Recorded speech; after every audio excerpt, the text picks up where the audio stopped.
আমার প্রশ্নটা হচ্ছে, স্বামী যদি ফোনে তালাক দেয়, দেওয়ার পর আবার যদি স্বামীর কাছে পুনরায় 15-20 দিনের মধ্যে ফেরত যায়, যাওয়ার পর সংসার আবার 1.5 মাস 2 মাস কন্টিনিউ করে, তারপর হুম, আবার অত্যাচার নিপীড়নের জন্য আবার চলে আসে, এরপর দীর্ঘ 1.5 বছর 2 বছর থেকে বিচ্ছিন্ন, মামলা চলমান রয়েছে, সেই ক্ষেত্রে কি মেয়ের তালাক হয়ে গেছে? সে কি অন্য কোথাও বিয়ে করতে পারবে? তালাক তালাক তো একবার দেওয়ার পরে ফিরিয়ে নিয়েছে ও, তাই না? ওর সাথে সংসার করা হয়েছে, ঠিক না? জি, জি। তাহলে ফিরিয়ে নিয়েছে, তারপরে যখন ঝগড়া বা দ্বন্দ্ব হয়েছে তখন চলে এসছেন, কিন্তু তালাক দেয়নি তখন, ঠিক না? না, না, তালাক, না, তালাক দেয়নি। না, তালাক দেয়নি, তাহলে তালাক হইতে হবে অথবা খোলা হইতে হবে। তালাক হয় ওই স্বামী দিবে, আর না হলে আহ, আহ, বোনের পক্ষ থেকে খোলা হইতে হবে। যে খোলা মানে তিনি খোলা করাবেন লাইক, কাজীর মাধ্যমে। যেহেতু যেহেতু মামলা চলমান রয়েছে, বাচ্চার নিবন্ধন নিয়ে একটু সমস্যা আছে, সেটাও দিতেছে না। এখন এভাবে কি মামলা চলমান অবস্থায় কি তালাক নেওয়া যায়, খোলা তালাক?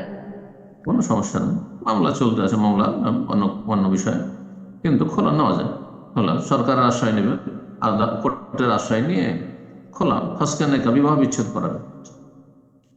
তার আর যদি শাইখ, সে যদি আরেকটা বলে, হ্যাঁ, জি। আরেকটা বিষয় হচ্ছে যে, যদি মেয়ে নিজে ইচ্ছে করে বিয়ে করতে না চায় আর বাবা মা যদি সেটাতে অনেক গুরুত্ব দেয় বিয়ে করার জন্য, এটাতে মেয়ে যদি অস্বীকার যায়, তাহলে কি এটা সন্তান, বাবা মার অবাধ্যকারী সন্তান হবে?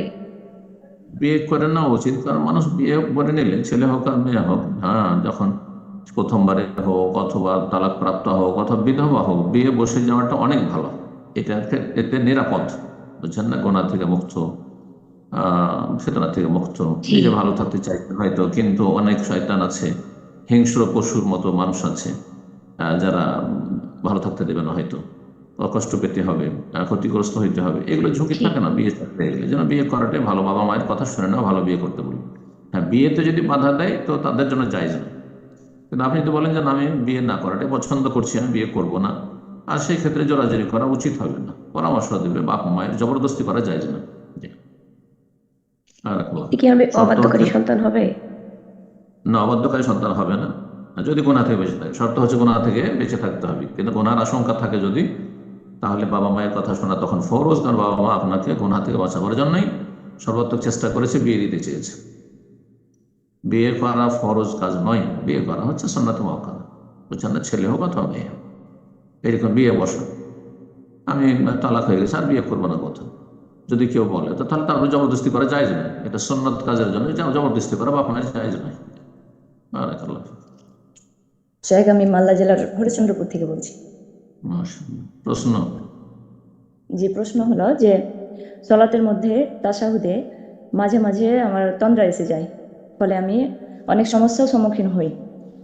আর সেটা মানে তিন ধরনের হয়ে থাকে, মানে রাকাত পূর্ণ করেছি কিনা এমনটাও হয়, আবার দ্বিতীয় সাজদা দিয়ে কি তাশাহুদে বসেছি এমনটাও হয়। আর আসলে সালাম ফিরেছি কিনা, মানে সব কিছুই করেছি এটা মনে আছে, কিন্তু সালাম ফিরেছি কিনা কি এমনি বসে আছি না সালাম ফিরে, এরকমটা হয়। মানে খুব বিভ্রান্তিতে আমি পড়ে যাই। অবশ্যই জানাবেন, উপকৃত করবেন। যদি মানুষের তন্দ্রা আসে, তাতে উজু নষ্ট হয় না, যতক্ষণ গভীর ঘুম না হবে। আর নওমুল আমিক, যতক্ষণ গভীর গাঢ় ঘুম না হবে ততক্ষণ উজু নষ্ট হয় না, এটা হচ্ছে সঠিক মত। তন্দ্রা আসতেই পারে হয়তো, যথাসাধ্য দূর করার চেষ্টা করবে যেন সালাতের সময় তন্দ্রা না আসে, অন্তর গাফেল না হয়ে যায়। কারণ গাফেলদেরকে আল্লাহ নিন্দা করেছেন, হ্যাঁ, এবাদতে যেন গাফেল না হয়। এবাদতে গাফিলতি, হ্যাঁ, ঝিমানো, এগুলি মোনাফেকের আলামত, এগুলো ইমানের দুর্বলতা, এগুলো থেকে মুক্ত হওয়ার চেষ্টা করতে হবে, সজাগ হয়ে, মনোযোগী, খুশুর সাথে, বিনয়ী, একাগ্রতার সাথে, একাগ্র চিত্তে আল্লাহর ইবাদতবন্দি করতে হবে। আল্লাহ তৌফিক দান করুন। তাই অনেক সময় মানুষের মেহনত থাকে, পরিশ্রম থাকে, ঘুমের অভাব থাকে, হতে পারে মানুষ দুর্বল, খলিকাল ইনসান ও যায়ীফা, মানুষকে দুর্বল করে তৈরি করা হয়েছে। আল্লাহ মাফ করুন। যখন সন্দেহ হবে, যে বিষয়টিতে সন্দেহ হচ্ছে সেটা পূর্ণ করে নিন। যেমন যদি সন্দেহ হয় যে আমি সালাম ফিরলাম কিনা, যদিও সালাম ফেরা হয়ে গেছে আবার সালাম ফিরে নিন। আমি আত্মাহাত বসে আছি, হয়তো সালাম ফেরাও হয়ে গেছে হয়তো আসলে, কিন্তু বাস্তবে মনে হচ্ছে যে আমি কি আত্মাহাত পড়লাম, না আমি কি দরুদ পড়লাম, তাহলে সেটা পুনরায় পড়ে নেবেন। কিন্তু এটাকে বারবার খুব বেশি হতে দিবেন না, ইস্তেরসাল, আর এর পিছনে ছুটবেন না। কারণ এর পিছনে ছুটলে শয়তান সুযোগ পেয়ে যায় বেশি বেশি ওয়াসওয়াসা দিতে দিতে ওয়াসওয়াসা রোগী বানিয়ে দেবে। যে ওয়াসওয়াসা আল কাহারি হয়ে যাবে, মানে নিরুপায় হয়ে যাবে, এমন হয়ে যাবে যে ওয়াসওয়াসার গোলাম হয়ে যাবে, এমনটা যেন না হয়। আল্লাহর কাছে আশ্রয় কামনা করতে হবে এবং মনোযোগে বাদবন্দি করতে হবে। হালকা সন্দেহ হলে ভ্রুক্ষেপ করতে হবে না। খুব বেশি যদি সন্দেহ হয় তাহলে তখন সেটার ঘাটতিটা পূরণ করে নিয়ে তারপরে বাকিটা কমপ্লিট করতে হবে। আল্লাহ কবুল করুন। বারাকাল্লাহ ফিক।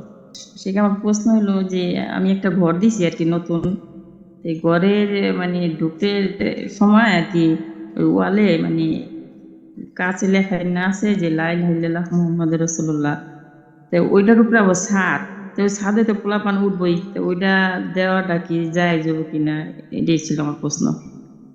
ওয়ালে সেটা আছে, ঝুলানো আছে আর ছাদ উপরে আছে, সেই জন্য বলছেন হ্যাঁ হ্যাঁ ছাদে ছেলেরা উঠবে সেই জন্য? হ্যাঁ হ্যাঁ ওইটা তো থাকবো নিচে। আপনাদেরকে বেয়াদবি হবে এটা ভাবছেন? হ্যাঁ হ্যাঁ বেয়াদবি হবে, এটাই এটাই আমার প্রশ্ন। তাহলে যারা যারা বহুতলা ভবনে বসবাস করছে তারা কি করবে? নিচের তলায় মুসলিম বাস করে, সেখানে কোরআন কারীম আছে, আর উপর তলায় মানুষ বসবাস করছে, পেশাব পায়খানা বাথরুম অনেক কিছুই করছে। জায়েজ কিনা? জায়েজ, কোনো অসুবিধা নেই ইনশাআল্লাহ। তবে লা ইলাহা ইল্লাল্লাহ মুহাম্মাদুর রাসূলুল্লাহ কালিমা তাইয়্যিবা কোথাও অথবা অন্য কোনো আল্লাহু আকবার সুবহানাল্লাহ ঝুলিয়ে রাখা বা কোথাও নেম প্লেট করে রাখা, সাজিয়ে রাখা, এটার উদ্দেশ্যটা কি? এটার উদ্দেশ্য যদি হয় আপনার ঘরকে সাজানো, তাহলে জায়েজ নাই, এটা অবমাননা। কারণ আল্লাহর কালাম বা আল্লাহর কালিমা, আল্লাহর নাম, এগুলো দিয়ে ঘর সাজানো, এটা হচ্ছে বেয়াদবি, এটা সম্মান হলো না। 2 নম্বর কথা, যদি উদ্দেশ্য থাকে আত্মরক্ষা, ঘরের হেফাজত করা যায়, লা ইলাহা ইল্লাল্লাহ মুহাম্মাদুর রাসূলুল্লাহ যদি লেখা থাকে গেটে, তাহলে শয়তান ঢুকবেন না, অথবা শয়তানের অনিষ্ট থেকে, বদনজর থেকে আমরা বেঁচে থাকবো, আমার বাড়িটা বেঁচে থাকবে, গাড়িটা বেঁচে থাকবে, তাহলে এটি জায়েজ না, এটি তাবিজ, আর তাবিজ জায়েজ না। তাবিজ যে করে আল্লাহ তাকে সাহায্য করেন। মান আল্লাহ তামিমাতান উকিলাইহি, যে ব্যক্তি তাবিজ ঝুলাই তাকে তার দিকে ন্যস্ত করে দেওয়া হয়, সুতরাং এটিও জায়েজ নয়। তৃতীয় অবস্থা, স্মরণ করার জন্য, যে সামনে যদি দেয়ালে থাকে লা ইলাহা ইল্লাল্লাহ আল্লাহু আকবার, তো মাঝে মাঝে আল্লাহর জিকির স্মরণ হবে আমার ছেলে মেয়েদের, সেই জন্য লটকে রেখেছি, তো এটি জায়েজ আছে। 3টি অবস্থা, তার একটি অবস্থা শুধু জায়েজ, এই নিয়তে যদি হয়। আল্লাহু আ'লাম। জি। আল্লাহ তো আমাদের আল্লাহ তো আমাদের মানুষকে সৃষ্টির সিরাজীব হিসেবে সৃষ্টি করেছে। এখন আমার প্রশ্ন, যে আসমান এবং জমিনে আল্লাহ যা সৃষ্টি করেছে, এগুলোকে আসলে মানুষের কল্যাণের জন্য সৃষ্টি করেছে, না অন্য কোনো আল্লাহর উদ্দেশ্য বা যা হিকমা আছে? এটাই আমার প্রশ্ন। কোরআনে কারিমে আয়াত রয়েছে, রব্বুল আলামিন ইরশাদ করেছেন, খালাকা লাকুম মা ফিল আরদি জামিয়া, পৃথিবীতে যা কিছু রয়েছে, মাহফিল আরদে, পৃথিবীতে যা কিছু রয়েছে সব তোমাদের জন্য আল্লাহ সৃষ্টি করে, তোমাদের কল্যাণে। এখন কোনটা কোন কাজে আমাদের আসে সেটা আমাদের নাও জানা থাকতে পারে। আমাদের চোখের সামনে অনেক উদ্ভিদ আছে, অনেক আপনার গাছগাছড়া আছে, সেগুলি মহা ঔষধ, চিকিৎসা। এমন রোগের জন্য যে রোগের চিকিৎসা হয়তো আজকাল অনেক ক্ষেত্রে সায়েন্টিফিকভাবে আবিষ্কার হয়নি, কিন্তু তাতে আছে, কিন্তু আমাদের জানা নেই। কথা বোঝা গেছে? তো একসময় হয়তো মানুষ জানবে, অথবা অজানা, বহু কিছু অজানা থেকে যাবে। তো আল্লাহ কোরআনে যেখানে বলেছেন যে পৃথিবীর যা কিছু সৃষ্টি করা হয়েছে হে মানব তোমাদের কল্যাণের জন্য, কি কল্যাণ আছে আল্লাহ বলেন। কারণ সাপে কি কল্যাণ আছে, বিছুতে কি কল্যাণ আছে, কষ্টটা জীব জন্তুতে কি কল্যাণ আছে, হিংস্র পশুদের কি কল্যাণ আছে, আমাদের আল্লাহ বলেছেন। আল্লাহ তাআলা আলাম। জি। প্রশ্ন হলো, আমার স্বামীকে আমি বলতেছি যে তুমি যদি তালাকের উদ্দেশ্যে আমাকে বলো যে তোমার সাথে সম্পর্ক শেষ, তাহলে তালাক হয়ে যাবে। তখন তিনি বললেন যে না, এভাবে হবে না, আমি যদি তোমাকে বলি তোমাকে আমি তালাক দিলাম, তাহলে তালাক হবে। এখন উনি যে এই কথা বলছে, এই কথা থেকে তালাক হয়ে গেছে? না, একটু গল্প আলোচনা চলছে, আলোচনাতে তালাক হবে না, তালাক এইভাবে তো তালাক হয়নি। কিন্তু ও যদি বলে যে না না না, এটা তো হবে না, আমি এইভাবে তোমাকে বলছি আর বলেই দিল, তাহলে তখন তালাক হয়ে যাবে। জি। জি না, বলে দিলাম বলে নাই, আমি যদি এইভাবে বলি তাহলে হবে, মানে এটা কি? না না, ওতে যে আমি যদি বলি কথা প্রসঙ্গে বলেছি, কোনো অসুবিধা নেই ইনশাআল্লাহ। ইনশাআল্লাহ কোনো অসুবিধা। বারাকাল্লাহ। প্রশ্ন হচ্ছে, মানে স্বামী যদি বলে তুমি এই জায়গায় গেলে তালাক, কিন্তু তালাকের উদ্দেশ্য ছাড়া যদি বলে, আর ওই জায়গায় যাওয়ার আগে কি মানে তালাকের কথাটা ফিরিয়ে নেওয়া যাবে? তালাক হবে না যদি তালাকের উদ্দেশ্য না থাকে, তার শাসন করার উদ্দেশ্য থাকে, তাহলে তালাক হবে না। যদি তালাকের উদ্দেশ্য থাকে কিন্তু মানে কথাটা পূর্ণ হওয়ার আগে কি ফিরিয়ে নেওয়া যাবে?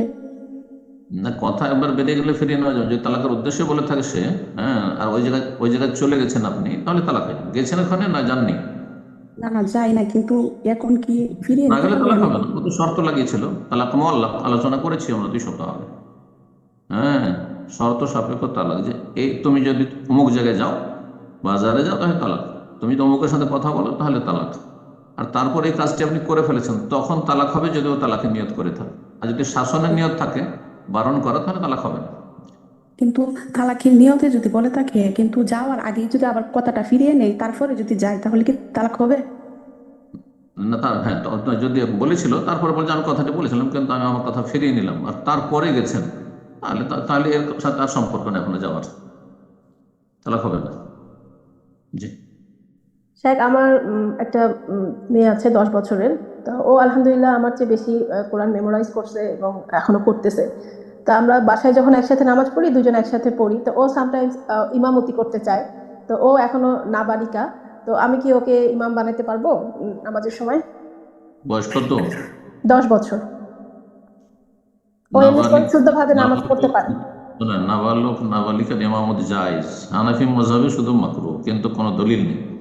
নবী সাল্লাল্লাহু আলাইহি সাল্লামের, হ্যাঁ, সাহাবীরা নাবালক ছিলেন আর ইমামতি করতেন। 10 বছর বা 10 বছর কম বয়স ছিল, 9 বছর, 9 বছর 10 বছর বয়সে সাহাবী আমর ইবনে সালামা, তিনি ইমামতি করেছেন।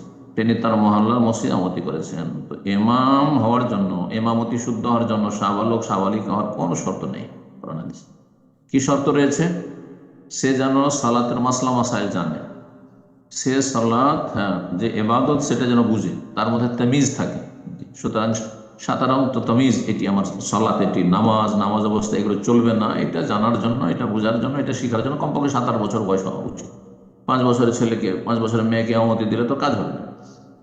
তো তারপরে 7-8 বছর, 9 বছরে যদি শরীয়তের মাসলা মাসাইল, নামাজের মাসলা মাসাইল বুঝে, শরীয়তের সব মাসলা জানা জরুরি নয়, সালাতের মাসলা মাসাইল বুঝে এবং সালাতের গুরুত্ব বুঝে, ইমামতির দায়িত্ব বুঝে, আর তারপরে যদি ইমামতি করে তো জায়েজ আছে, কোনো অসুবিধা।